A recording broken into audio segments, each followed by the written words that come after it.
Experience completed. Next, I will disassemble it. Drop some alcohol on it. Pry open the side. Its back cover is made of plastic. If it were made of glass, it would easily shatter. The back cover is glued with double-sided tape.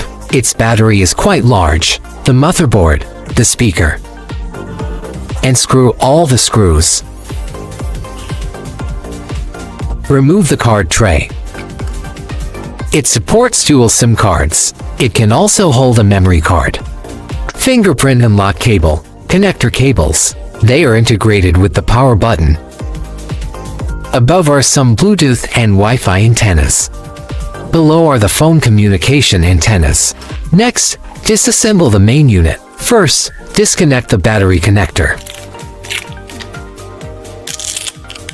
To remove the battery, for 5 volts high voltage battery, 5060 mAh capacity, rated energy 19.44 watt-hours. Manufacturer, Kejiang Sunwoda. This is a good battery brand. Under the battery, display connector cable. Then disassemble the motherboard. Lift the phone signal connection feeder cable. Main camera, 13 megapixel. It's quite similar to the iPhone 4S main camera. Then, there's another camera here. Actually, this camera is not necessary. It's not very useful. Then, the front camera. It's quite thin. Lift the display connector socket. Remove the motherboard. Under the motherboard, thermal copper foil. Thermal paste, connected to the front shell. Peel off the copper foil to check the CPU. MT6769V.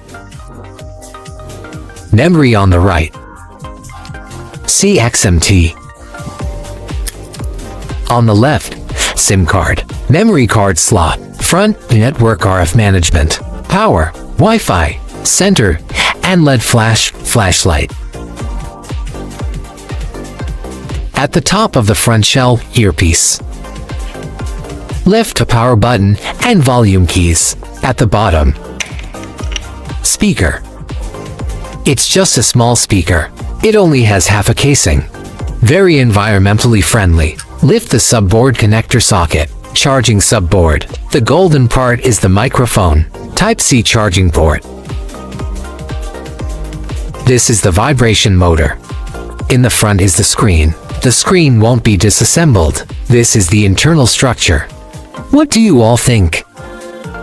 Finally, let's reassemble it and sell it.